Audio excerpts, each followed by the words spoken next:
Welcome to Conversations That Inspire. I'm your host, Kim Castellano. Today's show is about raising today's special needs children. We would like to actually take an inside look at the challenges and successes of raising special needs children.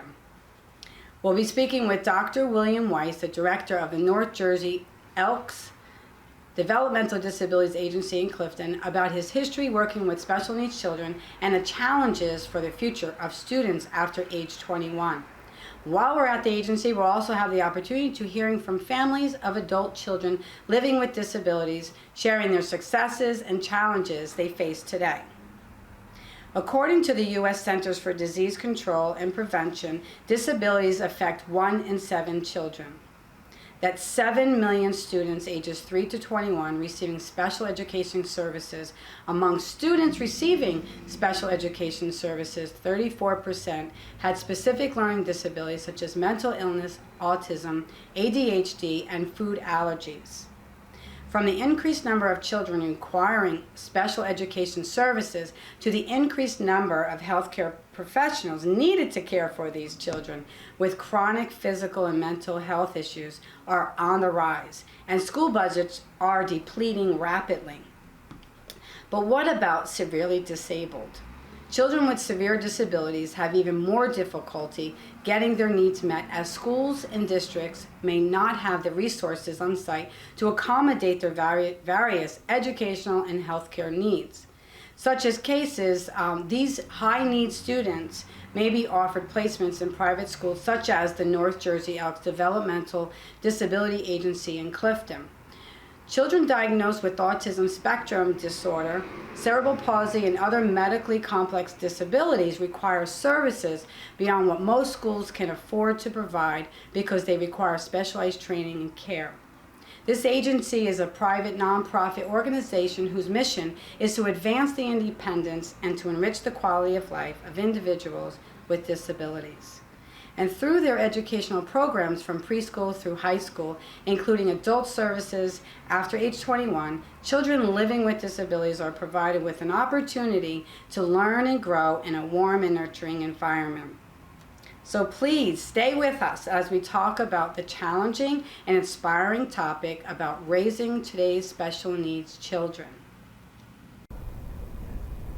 So welcome, Dr. Weiss, to the show. Thank you so much for coming. Thank you, Kim. Yes, so tell us about your background and your history working with the disabled. Well, first of all, the Passaic County Elks Cerebral Palsy Center was founded in 1947. We changed our name to the North Jersey Elks Developmental Disabilities Agency in 2014. We've always served children and adults with developmental disabilities. I came to the agency in 1978. Wow. I was a regular education teacher who went into special education. I started at the agency as a special education teacher. I was fortunate to have a director there who gave me the latitude to write a grant to start the adult program.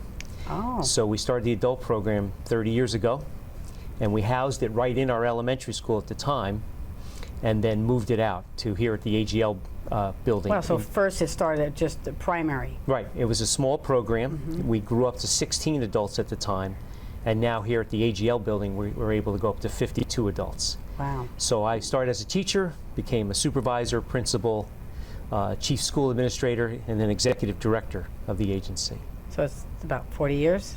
It's 41 years I've been here. 41 years. 41 Wow. years. 41 This is exciting to be here. You know, when I first came in, it was warm, welcome, just like your mission statement says, very welcoming and warm. And I could see the families love being here, dropping their kids off. It's just gracefully. So many of our adults here were students of our elementary school. They moved on to our high school, which is located at 15 Union Avenue in Clifton, and graduated the high school at age 21. And were able to come into our adult program. We really started the adult program for many of our own graduates, although we do accept graduates of other special needs schools. Right. So how many, what's the area that you're covering? Because this is not just for Clifton, it's for... Right. It's mostly the Passaic County area, although we do go over to Bergen County towns. Many of our clients are Clifton, Patterson, Passaic, Wayne, and in the immediate area, although we do some special van runs out to farther areas in other counties. Right. So I know that you're really an advocate for the special needs, and I know that we're facing challenges like 7 million children that have special needs. I mean, I know that's a wide spectrum, Right. but I know that this is one school for a very large area.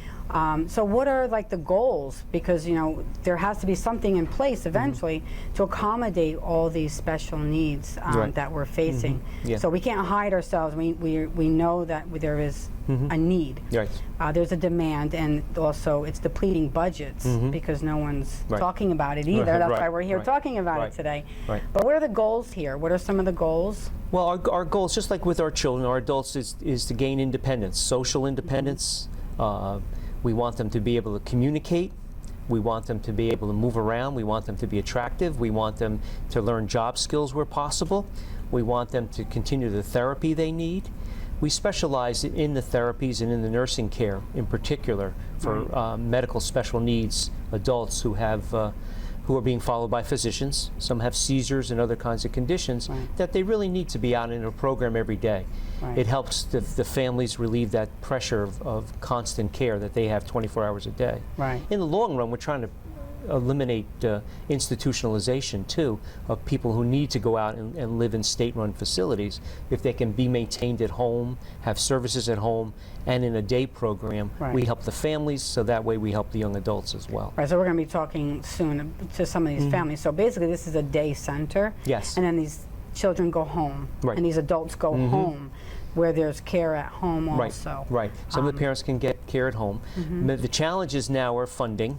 Okay. With schools, school is a right to have an education, so the towns pay us tuition money to educate their children. But once you get into adult services, many of it is optional, and the families can continue to care for their son and daughter at home, or they have the option of going for eligibility with the Division of Developmental Disabilities, and they have to be Medicaid eligible. Right. So Medicaid funding is okay. It needs to be supplemented more to cover all the services that we provide. So then it'll no longer be free. It'll have a small fee that the family really has not. No, the families don't have to pay a fee. They can donate to the program if they like, but Medicaid covers the basic expenses. Okay. Even after the 21? After 21, right. Okay. Many of our children, school-age children, also have Medicaid for other kinds of medical services in the home or at hospitals or other centers too as well in other hours. Right, so what's the future looking like? The future is a big challenge right now because, for our example, we had 14 high school graduates. And we have a few openings here, but those high school graduates, they have to get eligibility for both Division of Developmental Disabilities and Medicaid, and they have to apply to programs and find a program spot. But the funding is so low now that there's no incentive for agencies to open up new programs. There's not enough money from fee-for-service where we bill for the services they provide, but there's no extra money to open up a new program, buy any new vehicles, things like that. So that's what we're petitioning and advocating to the state, that they're going to need extra funding for to grow new programs. And equipment. And equipment is always expensive. Right, and there's always new equipment coming. There's new equipment coming. The wheelchairs are getting better and stronger. Walkers. We're fortunate that we have a physician who comes and an orthotist who helps the families with braces, crutches, other kinds of prescriptions for things that they need. We specialize in what's called augmentative communication, teaching nonverbal children and adults to use devices such as iPads to communicate for them, so that they can go out in the community and order a meal, and then also go home and tell their family about the day that they had as well. Yeah, I saw the computer room. Yes. So that's where they're learning in that computer room. We have a speech therapist who helps on the computers and with the iPads so they can communicate. Right. The computers have really helped now because some of our adults have Facebook pages and can text message and learn to use the phone and communicate outside of themselves. And it's tremendous what technology has done for the future. Yeah, so listen, I'm looking forward to talking to some of the families. Yes. I'm sure they're going to be talking about their time here and the impact that the agency here has been making on their lives. And listen, I really appreciate Is there anything that, like, No, you wanna- the parents are the real heroes. They Yeah, take they care are. of their sons and daughters since they were You're born. providing a service, but they are the Right, heroes. and our staff is very loving and caring, but we're motivated by the families. The families are, cheer us on and encourage us, and we try to encourage them as Yeah, well. so I just want to say thank you so much for Thank the you, work Kim. that you do. Thank you for your time. And I look forward to hearing more, in the future, Very what good. you guys are doing here at the agency and helping You're the community. always and- welcome to visit. Yes. Always welcome. Do you do volunteers? Like, can you volunteer here? We do have volunteers. You do here. have? Yeah, we do. Nice. Okay, so thank you. Thank you, Kim. Yes. Thank you. I'm here with Chris and Joshua, and we really want to get like an inside look and talk about the challenges and the successes from parents. It's okay. So we're going to hear from Josh. We're also going to hear from Chris. So Chris, how long have you been coming here to the agency? This will be Josh's 3rd or 4th year. He's graduated 21, so yes, he's been here 3 years now. How old are you, Josh? 99. 99. Okay. He'll be 24 in November. November. When's your birthday, November? 14th, I'm the 3rd. 95. He was We have the born. same month birthday. November's the best. Yeah, really. You can? Yeah. So what are Okay. some of what are some of the successes coming here? What's it like? Well, I have to say the biggest concern after graduating high school was if he was going to be happy where he was going, and I have to say I'm so glad that he's very happy here. Always. Always. He can't Always wait. happy. He can't wait to come. And actually, he gets kind of bummed out on the weekend because he doesn't get to go here. Right. You have a lot of friends here? Nah, maybe not. Maybe not. Come on, be serious. Who's your friends? I don't know. Well, Okay. I know he's very close with the A's and the therapists, and they're all so nice. They're so really good at what they do. Very, very professional. Everybody is, and more importantly, they're very loving. I can feel that. Yeah. Yeah. I can just tell that. He comes home and he's all happy. He tells me he had a good day. And he looks forward to coming. Oh my so gosh, that's yeah. how you know he's being well Every cared day for. he's anxiously looking out the window, waiting for the bus. Every day. So, so we're happy. We're so happy that this place exists. Right. So we All were right. talking like before just about the community and how the community has really helped. Like how do you see the community helping Well, special needs? Clifton was really, really great when he was going through school. They went above and beyond, placing him because they didn't really have enough to offer him. Right. His needs were so great that they realized that he had to go to another school, and they happily did that and provided transportation and therapies, and it made a difference in his life. It Right. made him. He was able, it made him so that he could grow. And Right. You're good. He did. Yes, he, you are. He did. He did well there. And he's And this still has just learning. continued here. It's like the same. He gets his therapy, and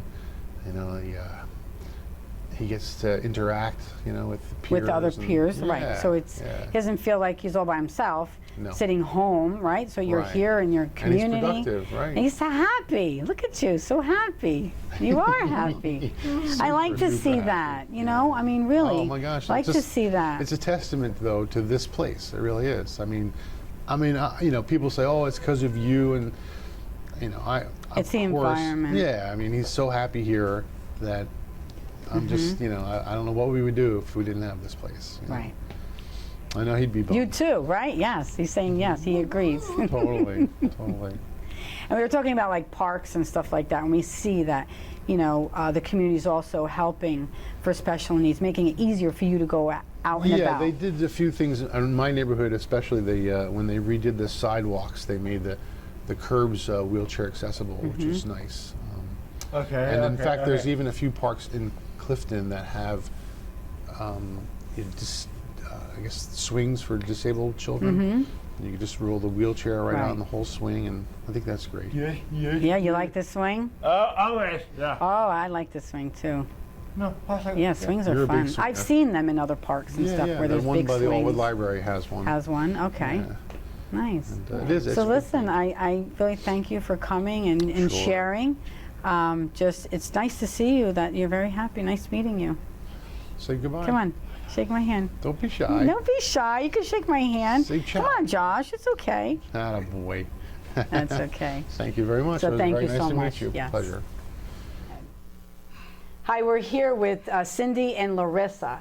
And Cindy, you've been working for the North Jersey Elks Developmental. Tell us a little bit about your history here. Really. Okay, Larissa started at our elementary school on Main Avenue when she was 6 months old. I would take her for early intervention 3 times a week. They would also have a social worker for us parents so that we could, get things off our chests. Right. She went there when she was 6 months. When she turned 5, she went all day.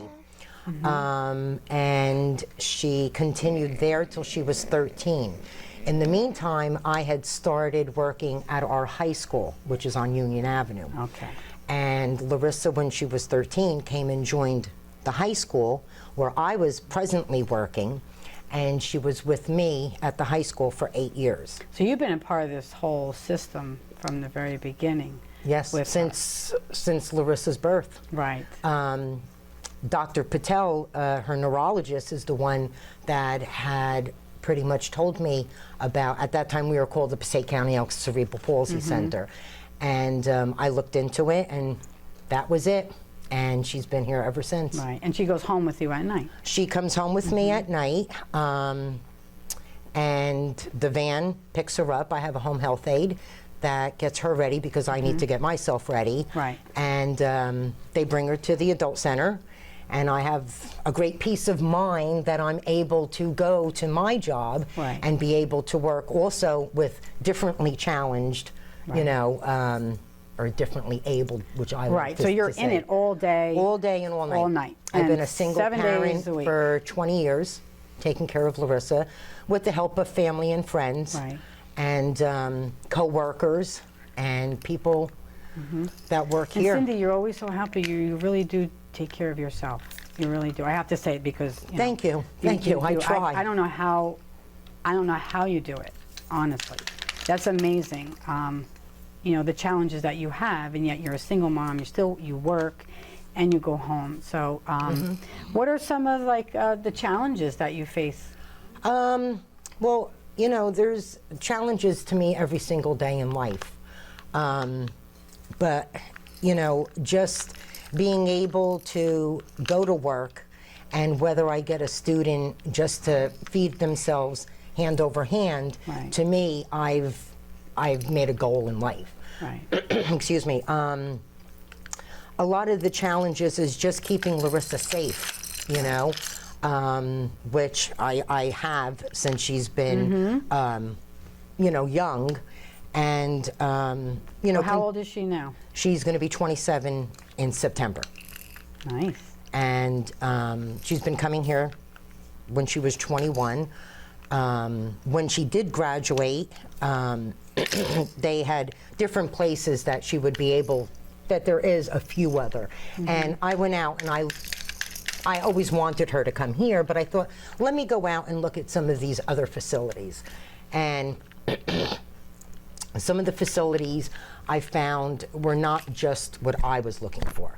I was looking for staff like I am, and like the staff is at the high school and the elementary. They're not staff, they're family.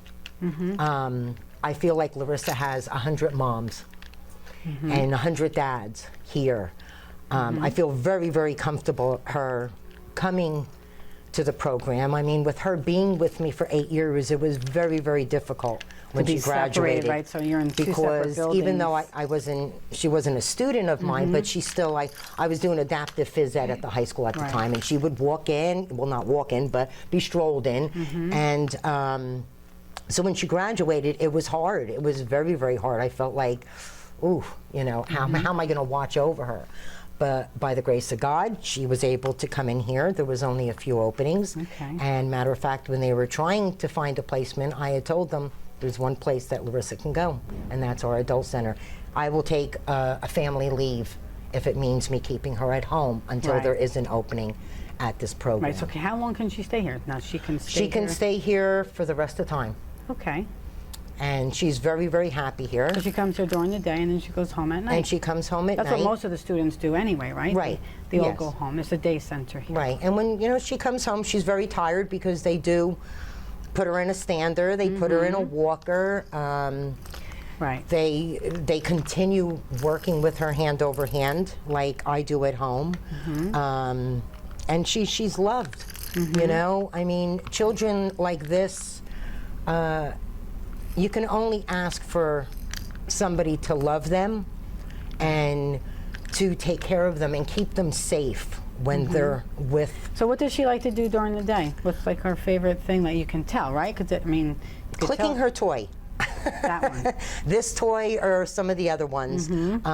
She's clicking vision and noise. hearing impaired. Okay. She has CP. She wears hearing aids. She wears orthotics, arm braces, and you know, they work with her. They take her out in the community. That's what I want. You know, I've always thought, if Where do they go in the community? out to Willowbrook. She goes to the park. Actually, a few times she's actually gone to restaurants on the Hudson River, and I'm like, Wow. "Are you kidding me? Mommy has never even gone there." But no, they're very big on getting them out in the community, which I love. Nice. That's what I want for Larissa. Yeah, they're not stuck in here. They're, No, they're going no, places. they're We see always them. going I out. see them. I just don't know. You know, now that I'm seeing and not understanding like where they're out there with these Right. people, they're on a day trip. Right. When she was in the high school, matter of fact, we had work programs, and she used to go to the Clifton Library To work. and hand over hand shred papers. Oh. And she kindly got kicked out of there because she was being so vocal, like her mom, right? And they said, "Oh, we feel The so bad." I was library. like, "That's okay, that's okay." My favorite place is the library. So she ended up working inside the high school. You know, they had different things for hand over hand to have her shred, and she's doing awesome. Right. So listen, thank you so much No for problem. sharing, and thank you, Anytime. Larissa, for coming on the show and just Say- dressed in your beautiful purple. Thank you so much. Yesterday's Purple Day, as you can Ah. tell. So thank you, Cindy. Thank you, Kim. So we've just got done watching us and listening to some of these families share their hearts, their concerns, and their successes and challenges with special needs. One of the reasons why I wanted to do Raising Today's Children with Special Needs was I had two older brothers who today I think they'd be in their late 50s if they were still alive. I love them, but back in the early, I guess, 70s, 60s and 70s, when they were born, they were actually denied the help that they needed based on shame that our family had. So they made it to maybe the 5th grade. They had dyslexia, ADHD, and they were really not even properly diagnosed, but they just went on to their adult life with not being able to read and write, comprehend, hold jobs, and which led them to really self-medicating themselves through alcohol and drugs. So this is one of the reasons why I say, please, please get your children the help that they need. There's so many resources, and take away the shame. Let's have these conversations, take away the stigma. Okay, you saw these two beautiful adults here. They're just sitting next to these children. They're warm and they're free-spirited. So again, I love my family, I love my brothers. I wish they were here with me today, and I really wish that they had the opportunity that families have now. So thanks so much for watching another Conversations That Inspire with Kim Castellano.